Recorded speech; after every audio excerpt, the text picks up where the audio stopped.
നമസ്കാരം, പുതിയൊരു വീഡിയോയിലേക്ക് എല്ലാവർക്കും സ്വാഗതം. 10th ലെവൽ പ്രിലിംസിന്റെ ലാസ്റ്റ് സ്റ്റേജ് ആയിരുന്ന എക്സാമിന്റെ ആൻസർ കീ നമുക്ക് ഡിസ്കസ് ചെയ്യാം. നിങ്ങൾക്ക് ഓൾറെഡി കണ്ടു കാണും.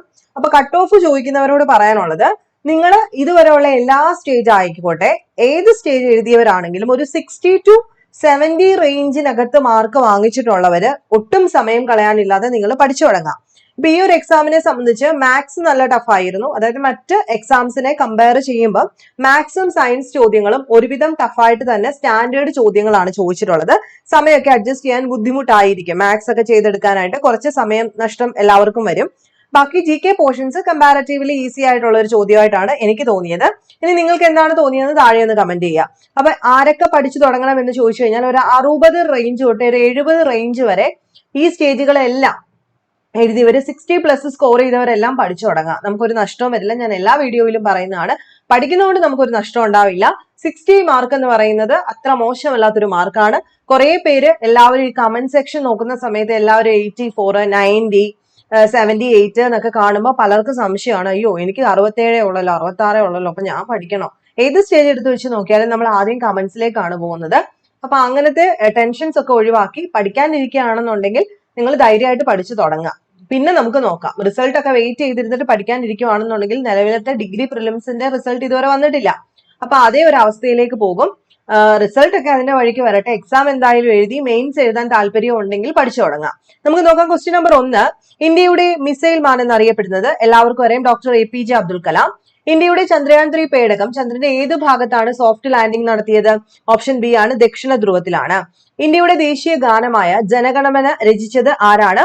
ഓപ്ഷൻ എ രവീന്ദ്രനാഥ ടാഗോർ ആണ്.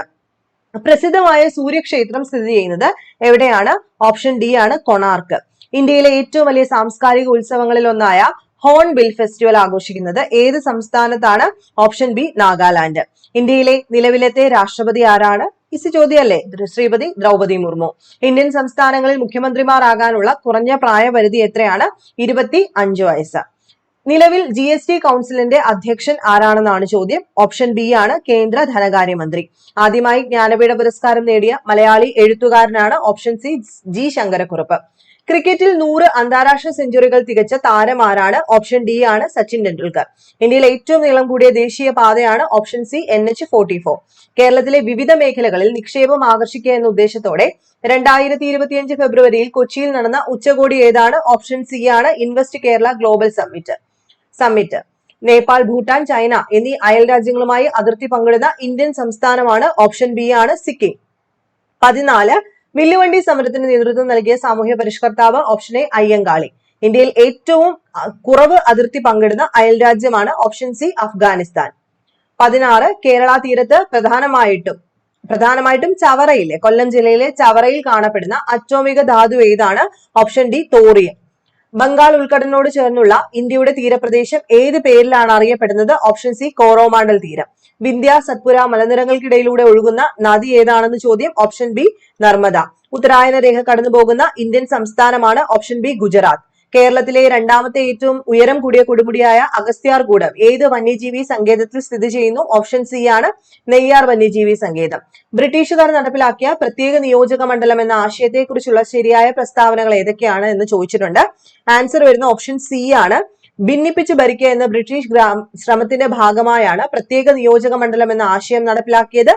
അതുപോലെ തന്നെ മൂന്നാമത്തത്, ഇന്ത്യൻ കൗൺസിൽ ആക്ട് 1990ലെ പ്രധാന വ്യവസ്ഥയായിരുന്നു മുസ്ലിങ്ങൾക്ക് പ്രത്യേക നിയോജക മണ്ഡലം എന്ന വ്യവസ്ഥ. 22, സിവിൽ നിയമലംഘന പ്രസ്ഥാനം തുടക്കം കുറിച്ചത് ഏത് സമരത്തോടു കൂടിയിട്ടാണ്? Option B, Dandi March. ഇന്ത്യയിൽ ജനാധിപത്യം സ്ഥാപിക്കുന്നതിന് വേണ്ടി നടത്തിയ ആദ്യ തെരഞ്ഞെടുപ്പുമായി ബന്ധപ്പെട്ട തെറ്റായ പ്രസ്താവനകൾ കണ്ടെത്താനാണ് പറഞ്ഞിരിക്കുന്നത്. ഓപ്ഷൻ സി ആണ് ആൻസർ ആയിട്ട് വരുന്നത്. 3 മാത്രം, ഇത് രണ്ടും ശരിയാണ്. സുകുമാർ സെൻ ആണ് ആദ്യ തെരഞ്ഞെടുപ്പ് കമ്മീഷണർ. 17 കോടി വോട്ടർമാരായിരുന്നു അന്നുണ്ടായിരുന്നത്. 24, ഇവിടെ സാമൂഹ്യ പരിഷ്കരണ പ്രസ്ഥാനങ്ങളും സ്ഥാപകരും കൊടുത്തിട്ടുണ്ട്. ചേരുംപടി ചേർക്കാനാണ് പറഞ്ഞിരിക്കുന്നത്. ആൻസർ വരുന്നത് ഓപ്ഷൻ ബി ആണ്. അതായത് തിയോസഫിക്കൽ സൊസൈറ്റി ആണാണ്, ഓൾക്കോട്ട് ആണ്. അതുപോലെ 2, സ്വാഭിമാന പ്രസ്ഥാനം എന്ന് പറയുന്നത് EV രാമസ്വാമി നായ്ക്കർ. 3, ഹിതകാരിണി സമാജം ആരുടെയാണ്?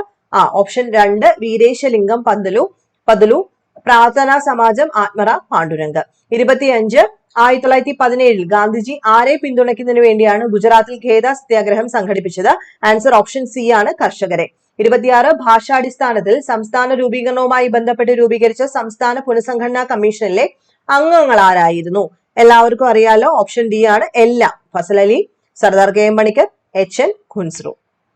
അടുത്ത പഞ്ചവത്സര പദ്ധതിയുമായി ബന്ധപ്പെട്ട തെറ്റായ പ്രസ്താവന ഈ കൂട്ടത്തിൽ ഏതാണെന്നാണ് ചോദ്യം. ആൻസർ ഓപ്ഷൻ ഡി ആണ്. സ്വാതന്ത്ര്യത്തിന് ശേഷം ഇന്ത്യ മുതലാളിത്ത സമ്പദ് വ്യവസ്ഥയാണോ മിശ്ര സമ്പദ് വ്യവസ്ഥ? ബാക്കിയെല്ലാം ശരിയാണ്. 1947 ഇന്ത്യൻ യൂണിയന്റെ ഭാഗമാകുന്നതിന് വേണ്ടിയുള്ള ലയന കരാറിൽ ഒപ്പുവെക്കാൻ വിസമ്മതിച്ച നാട്ടുരാജ്യങ്ങൾ ഏതൊക്കെയാണ്? Option A Hyderabad, Junagadh, Kashmir. 29 ഒരു വാദം കൊടുത്തിട്ടുണ്ട്. കാരണം, അതായത് വാദം എന്താണ്, കാരണം എന്താണ്, റീസൺ, ആ ഒരു സ്റ്റേറ്റ്മെന്റ്. വാദം, ലിട്ടൺ പ്രഭു നടപ്പിലാക്കിയ നാട്ടുഭാഷാ പത്ര നിയമത്തെ ഇന്ത്യൻ ജനത എതിർത്തു. കാരണം പ്രാദേശിക പത്രങ്ങൾ ദേശീയ വളർത്തുന്നതിൽ പ്രധാന പങ്ക് വഹിച്ചിരുന്നു. ഇതിനകത്ത് ഏതൊക്കെ ശരിയാണ്, ഏതൊക്കെ തെറ്റാണ്? രണ്ടും ശരിയാണ്. കാരണം ഈ വാദത്തെ വിശദീകരിക്കുന്നുണ്ട്. Option A.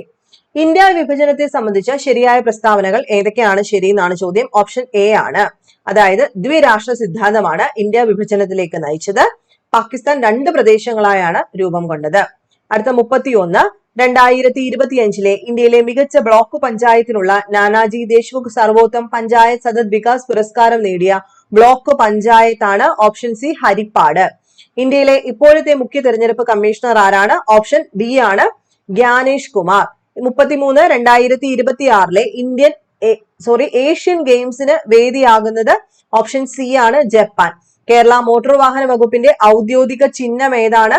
ആൻസർ വരുന്നത് ഓപ്ഷൻ ബി ആണ്, മോട്ടു എന്ന ആനക്കുട്ടി. 35 ചോദ്യം, തിരുവിതാംകൂർ നിയമസഭയിലേക്ക് നാമനിർദ്ദേശം ചെയ്യപ്പെട്ട ആദ്യത്തെ വനിതയായിരുന്നു? Option A doctor Mary Punnen Lukose. 36 താഴെ ചുവടെ കൊടുത്തിട്ടുള്ള സംഭവങ്ങളെ കാലഗണനാ ക്രമത്തിൽ ആക്കുക. ഗുരുവായൂർ സത്യാഗ്രഹം, ഇഴവ മെമ്മോറിയൽ, പാലിയം സത്യാഗ്രഹം, വൈക്കം സത്യാഗ്രഹം. ഇതൊക്കെ സ്ഥിരം ചോദ്യം. ഓപ്ഷൻ ബി ആണ്. ആദ്യം ഇഴവ മെമ്മോറിയൽ, അതിനുശേഷം വൈക്കം സത്യാഗ്രഹമാണ്, അതിനുശേഷം വരുന്നത് ഗുരുവായൂർ സത്യാഗ്രഹം, ലാസ്റ്റ് വരുന്നത് പാലിയം സത്യാഗ്രഹം. ഓക്കെ. അടുത്തത് 37 ചോദ്യമാണ്. ആൻസർ വരുന്നത് ഓപ്ഷൻ ബി തന്നെയാണ്. ആദ്യത്തെ മലയാള പത്രമായ രാജ്യസമാചാരം പ്രസിദ്ധീകരിച്ച സ്ഥലമാണ് ചോദിച്ചിരിക്കുന്നത്. കേരളത്തിലെ സമത്വ സമാജം സ്ഥാപിച്ചത് ആരാണ്? ഓപ്ഷൻ ഡി ആണ്, വൈകുണ്ഠസ്വാമി. അയ്യങ്കാളിയുമായി ബന്ധപ്പെട്ട പ്രസ്താവനകൾ അല്ലാത്തത് ഏതാണെന്നാണ് ചോദ്യം. അയ്യാവഴി അല്ലെ, അയ്യാവഴി ആരുടെയാ? വൈകുണ്ഠസ്വാമിയുടെയാ. സോ ഓപ്ഷൻ ബി അയ്യാവഴി, ഇത് തെറ്റാണ്. അതുപോലെ 4 ദക്ഷിണേന്ത്യയിലെ ആദ്യത്തെ കണ്ണാടി പ്രതിഷ്ഠ നടത്തിയതും വൈകുണ്ഠസ്വാമി. ഇത് 2 തെറ്റാണ്, ബാക്കി 1ഉം 3ഉം ശരിയാണ്. അപ്പൊ തെറ്റായിട്ടുള്ളത് ഓപ്ഷൻ ബി. ചികിത്സയ്ക്കും വിശ്രമത്തിനും മറ്റാവശ്യങ്ങൾക്കുമായി രക്ഷിതാക്കളുടെ അഭാവത്തിൽ ഭിന്നശേഷിക്കാർക്ക് അഭയം നൽകാൻ സൗകര്യമൊരുക്കുന്ന കേരള സർക്കാരിന്റെ പദ്ധതിയുടെ പേരെന്താ? ഓപ്ഷൻ സി അൻപ് വീട്. കാനഡ ഗവൺമെന്റിന്റെ സാമ്പത്തിക സാങ്കേതിക സഹകരണത്തോടെ കേരളത്തിൽ നിർമ്മിച്ച ജലവൈദ്യുത പദ്ധതി ഏതാണ്? Option B Idukki. താഴെ കൊടുത്തിരിക്കുന്ന പ്രസ്താവനകളിൽ കേരളത്തിലെ പറമ്പിക്കുളം വന്യജീവി സങ്കേതത്തെക്കുറിച്ച് ശരിയായ പ്രസ്താവനകൾ ഏതൊക്കെയാണെന്നാണ് ചോദ്യം. ഓപ്ഷൻ ഡി ആണ്, 1ഉം 3ഉം മാത്രം. തമിഴ്നാട്ടിലൂടെ മാത്രമേ ഇവിടേക്ക് പ്രവേശന കവാടമുള്ളൂ. അതുപോലെ കേരളത്തിലെ 2ാമത്തെ കടുവ സംരക്ഷണ കേന്ദ്രമാണിത്. 43 national institute of fisheries administration സ്ഥിതി ചെയ്യുന്നത് കേരളത്തിലെ ഏത് പട്ടണത്തിലാണ്? Option C Aluva. 44 താഴെ പറയുന്ന പ്രസ്താവനകൾ കേരളത്തിലെ ഏത് നദിയുമായി ബന്ധപ്പെട്ടതാണെന്നാണ് ചോദ്യം. തമിഴ്നാട്ടിലെ ആനമലയിൽ നിന്ന് ഉത്ഭവിക്കുന്നു. കേരളത്തിലെ നദികളിൽ ഏറ്റവും നീളം കൂടിയ നദി. പ്രശസ്തമായ മാമാങ്കം നടത്തപ്പെട്ടിരുന്ന ഈ നദിയുടെ തീരത്തായിരുന്നു. എല്ലാവർക്കും ആൻസർ അറിയാം. Answer option D Bharathapuzha. 2024 Arjuna award കരസ്ഥമാക്കിയ മലയാളി നീന്തൽ താരമാണ്? Option C Sajan Prakash. കേരളത്തിലെ പ്രസിദ്ധ തീർത്ഥാടന കേന്ദ്രമായ വൈക്കം ക്ഷേത്രം ഏത് കായലിന്റെ തീരത്താണ് സ്ഥിതി ചെയ്യുന്നത്? ഓപ്ഷൻ എ വേമ്പനാട്ട് കായൽ. അതിക്രമത്തിനിരയാവുന്ന സ്ത്രീകൾക്കും കുട്ടികൾക്കും ആവശ്യമായ സഹായങ്ങൾ ലഭ്യമാക്കുന്നതിനായി കുടുംബശ്രീ വഴി തുടങ്ങിയ അഭയകേന്ദ്രം ഏത് പേരിലാണ് അറിയപ്പെടുന്നത്? ഓപ്ഷൻ എ സ്നേഹിത. താഴെ പറയുന്ന പ്രസ്താവനകളിൽ കേരള സംസ്ഥാന അത്ലറ്റിക് അസോസിയേഷനുമായി ബന്ധപ്പെട്ട തെറ്റായ പ്രസ്താവന ഏതാണെന്നാണ് ചോദ്യം. ആൻസർ ഓപ്ഷൻ ഡി ആണ്, 3 മാത്രം. ബാക്കിയെല്ലാം ശരിയാണ്. 49 ജലസേചന പദ്ധതികൾ അവ സ്ഥിതി ചെയ്യുന്ന ജില്ലയാണ് കൊടുത്തിരിക്കുന്നത്. ശരിയായ രീതിയിൽ ക്രമീകരിക്കാനാണ് പറഞ്ഞിരിക്കുന്നത്. ആൻസർ വരുന്ന ഓപ്ഷൻ ബി ആണ്. അതായത് കാരാപ്പുഴ വയനാട്, പോത്തുണ്ടി എന്ന് പറയുന്നത് പാലക്കാട്, ചിമ്മിനി എവിടെയാണ്? തൃശ്ശൂരാണ്, പെരിയാർ ഇടുക്കി. പച്ചയാം വിരിയിട്ട സഹ്യാദ്രിതൻ മടിയിൽ തലവെച്ചും വെൺമണൽ മെത്തമേൽ കാൽനീട്ടിയും കിടക്കുന്ന കേരളമേ. കേരളത്തിന്റെ പ്രകൃതിയെക്കുറിച്ച് എഴുതിയിരിക്കുന്ന ഈ വരികൾ ആരുടെയാണ്? Option C Vallathol Narayana Menon.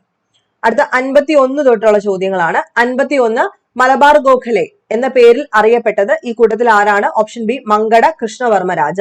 ആധുനിക തിരുവിതാംകൂറിന്റെ സ്ഥാപകനാണ്? Option A Marthanda Varma. വൈക്കം സത്യാഗ്രഹവുമായി ബന്ധപ്പെട്ട് സവർണ ജാഥ സംഘടിപ്പിച്ചത് ആരാണ്? Option C Mannathu Padmanabhan. കേരളത്തിൽ ഉപ്പ് സത്യാഗ്രഹത്തിന് നേതൃത്വം നൽകിയത് ഈ പറയുന്നവരിൽ ആരാണ്? Option D K Kelappan. Kundara വിളംബരം നടന്ന വർഷമാണ്? ഓപ്ഷൻ ഏതാണ്? Option B 1809. താഴെ പറയുന്നവയിൽ അയ്യങ്കാളിയുമായി മൂന്നാമത്തെ ചോദ്യം അയ്യങ്കാളിയുമായി ബന്ധപ്പെട്ട ശരിയായ പ്രസ്താവനകൾ ഏതൊക്കെയാണെന്നാണ് ചോദ്യം. ഓപ്ഷൻ ബി ആണ്. ഒന്ന് കല്ലുമാല സമരം, സഞ്ചാര സ്വാതന്ത്ര്യത്തിനായിട്ട് വിദ്യാഭ്യാസ സ്വാതന്ത്ര്യത്തിന് വേണ്ടി നിലകൊണ്ടു. ആദ്യത്തെ കർഷക തൊഴിലാളി സമരം 1913 സംഘടിപ്പിച്ചു. ഇതെല്ലാം ശരിയാണ്. ക്വിറ്റ് ഇന്ത്യ സമരവുമായി ബന്ധപ്പെട്ട് കേരളത്തിൽ നടന്ന പ്രധാനപ്പെട്ട സംഭവമാണ്? Option B Keezhariyur bomb case. Adi Bhasha എന്ന കൃതി രചിച്ചത് ആരാണ്? ഓപ്ഷൻ സി ചട്ടമ്പി സ്വാമികൾ. കേരള സംസ്ഥാനം നിലവിൽ വന്ന വർഷമാണ്? Option B 1956. ആരുടെ ആത്മകഥയാണ് Kanneerum Kinavum? Option A V T Bhattathiripad. Vitamin എയുടെ അഭാവം മൂലമുണ്ടാകുന്ന രോഗമാണ്? ഓപ്ഷൻ സി നിശാന്തത. പരിശീലനം സിദ്ധിച്ച കുടുംബശ്രീ വോളണ്ടിയർമാർ വീടുകൾ സന്ദർശിച്ച് ജീവിതശൈലി രോഗങ്ങളായ പ്രമേഹം, രക്തസമ്മർദ്ദം, കൊളസ്ട്രോൾ തുടങ്ങിയവ പരിശോധിക്കുന്ന പദ്ധതിയുടെ പേരാണ്? ഓപ്ഷൻ ബി സാന്ത്വനം. ചെറുകുടലിൽ നിന്നും രക്തത്തിലേക്ക് ആഗിരണം ചെയ്യപ്പെടുന്ന പോഷക ഘടകങ്ങളെ കരളിൽ എത്തിക്കുന്ന സിരകളെ വിളിക്കുന്ന പേരാണ്? ഓപ്ഷൻ എ ഹെപ്പാറ്റിക് പോർട്ടൽ സിര. വംശനാശ ഭീഷണി നേരിടുന്ന ജീവജാലങ്ങളെ അവയുടെ സ്വാഭാവിക ആവാസ വ്യവസ്ഥയിൽ നിന്ന് മാറ്റി സുരക്ഷിതമായ സ്ഥലങ്ങളിൽ സംരക്ഷിക്കുന്ന രീതിക്ക് ഉദാഹരണമാണ്? Option D botanical garden. ക്ഷയരോഗത്തിന് കാരണമാകുന്ന രോഗകാരിയാണ്? Option A mycobacterium tuberculosis. ഹൃദയസ്പന്ദനം, ശ്വാസോച്ഛ്വാസം, ചുമ, തുമ്മൽ മുതലായ അനൈച്ഛിക പ്രവർത്തനങ്ങളെ നിയന്ത്രിക്കുന്ന തലച്ചോറിന്റെ ഭാഗമാണ്? Option C medulla oblongata. Autism, cerebral palsy, ബുദ്ധിമാന്ദ്യം, ഡിസബിലിറ്റി ബാധിതരുടെ അമ്മമാർക്ക് ഉപജീവന മാർഗം ഉറപ്പാക്കാനായി ഇലക്ട്രിക് ഓട്ടോ നൽകുന്ന പദ്ധതിയുടെ പേരാണ്? Option B Snehayana. സുന്ദർലാൽ ബഹുഗുണയുമായി ബന്ധപ്പെട്ട പരിസ്ഥിതി പ്രസ്ഥാനമാണ്? ഓപ്ഷൻ ഡി ചിപ്കോ പ്രസ്ഥാനം. ഭൗമസൂചിക പദവി ലഭിച്ച ഒരു കാർഷിക ഉൽപ്പന്നമാണ്? ഓപ്ഷൻ എ ആണ് പാലക്കാടൻ മട്ടാരി. തീരപ്രദേശങ്ങളിൽ കാണപ്പെടുന്ന സവിശേഷമായ ആവാസ വ്യവസ്ഥയാണ്? ഓപ്ഷൻ ബി കണ്ടൽ വനങ്ങൾ. സിങ്കിന്റെ അയിര് അല്ലാത്തത് ഏതാണ്? ഓപ്ഷൻ ഡി ആണ് സിഡറൈറ്റ്. ഹൈഡ്രജന്റെ ഐസോടോപ്പുകളിൽ റേഡിയോ ആക്റ്റീവ് ആയത് ഏതാണ്? ഓപ്ഷൻ സി ആണ് ട്രിഷിയം. വാട്ടർ ഗ്യാസ് എന്തിന്റെയൊക്കെ മിശ്രിതമാണ്? ഓപ്ഷൻ എ CO2-ന്റെയും H2-ന്റെയും മിശ്രിതമാണ്. പ്രമേഹ രോഗികൾക്ക് വേണ്ടിയുള്ള പലഹാരങ്ങളിൽ മധുരം ഉണ്ടാകുന്നതിന് വേണ്ടി ഉപയോഗിക്കുന്ന രാസവസ്തുവിന്റെ പേരാണ്? Option C saccharin. രാത്രിയിൽ പടക്കം പൊട്ടുമ്പോൾ ഉണ്ടാകുന്ന വെളിച്ചം കണ്ട് 2 സെക്കൻഡിന് ശേഷം അതിന്റെ ശബ്ദം കേട്ടെങ്കിൽ സ്ഫോടനം നടന്നത് എത്ര കിലോമീറ്റർ അകലത്തിലായിരിക്കും എന്നാണ് ചോദ്യം. എത്ര കിലോമീറ്റർ അല്ല, എത്ര മീറ്റർ അകലത്തിലായിരിക്കും എന്നാണ് ചോദ്യം. ഓപ്ഷൻ ബി 700 മീറ്റർ ആണ്. ഇത് നമ്മുടെ ശബ്ദം എന്ന് പറയുന്ന ചാപ്റ്ററുമായിട്ട് ബന്ധപ്പെട്ടാണ്. SCERT പുതിയ ടെക്സ്റ്റ് ബുക്കിലുണ്ട്. ഫാരൻഹീറ്റ് താപനിലയും സെൽഷ്യസ് താപനിലയും ഒരേ അളവ് കാണിക്കുന്നത് ഏത് ഊഷ്മാവിലാണ്? Option B -40 degree. താഴെ തന്നിരിക്കുന്നവയിൽ സംരക്ഷിത ബലങ്ങൾ ഏതൊക്കെയാണ്? ഓപ്ഷൻ ഏതാണ്? ഡി ആണ്. അതായത് ഗുരുത്വാകർഷണ ബലം, സ്ഥിത വൈദ്യുതി ബലം. ഹൈഡ്രജൻ ആറ്റത്തിന്റെ ഇലക്ട്രോണിന്റെ ഒന്നാമത്തെ ഉത്തേജകാവസ്ഥയിലെ ഊർജ്ജവും രണ്ടാമത്തെ ഉത്തേജകാവസ്ഥയിലെ ഊർജ്ജവും തമ്മിലുള്ള അനുപാതം എത്രയാണ്? Option C 9/4. ഈ 2 ചോദ്യങ്ങളൊക്കെ ഇച്ചിരി ടഫാണ്. ഭൂമിക്ക് ചുറ്റുമുള്ള ചന്ദ്രന്റെ ഭ്രമണപഥം കൃത്യമായ വൃത്താകാരമാണെങ്കിൽ ഭൂമിയുടെ ഗുരുത്വാകർഷണ ബലം ചന്ദ്രനിൽ ചെയ്യുന്ന പ്രവൃത്തി? ആൻസർ ഓപ്ഷൻ ഏതാണ്? സി ആണ്. ഒരു പ്രവൃത്തിയും ചെയ്യുന്നില്ല. താഴെ തന്നിരിക്കുന്നതിൽ തെറ്റായ പ്രസ്താവന തിരഞ്ഞെടുക്കാനാണ് പറഞ്ഞിരിക്കുന്നത്. ഒരു വസ്തുവിൽ ഘർഷണബലം പ്രയോഗിച്ചാൽ അതിന്റെ ഗതികൂർജ്ജം കുറയാൻ സാധ്യതയുണ്ട്. ഘർഷണം വഴി, ഫ്രിക്ഷൻ വഴി ചെയ്യുന്ന പ്രവൃത്തി എപ്പോഴും നെഗറ്റീവ് ആയിരിക്കും. ഫ്രിക്ഷൻ ഉണ്ടാകുന്നത് വൈദ്യുത കാന്തിക ബലത്തിൽ നിന്നാണ്. സ്ഥിതഘർഷണത്തിന്റെ പരമാവധി വില μn ആണ്. ഇവിടെ μ എന്നത് സ്ഥിതഘർഷണ ഗുണാങ്കവും n എന്നത് ലംബമായ പ്രതിപ്രവർത്തനവുമാണ്. ടഫ് ആയിട്ടുള്ള ചോദ്യമാണ്. ഓപ്ഷൻ ബി ആണ് ഇവിടെ കറക്റ്റ് ആയിട്ടുള്ളത്. ഇനി മാത്സ് ക്വസ്റ്റ്യൻസ് ആയിരുന്നു.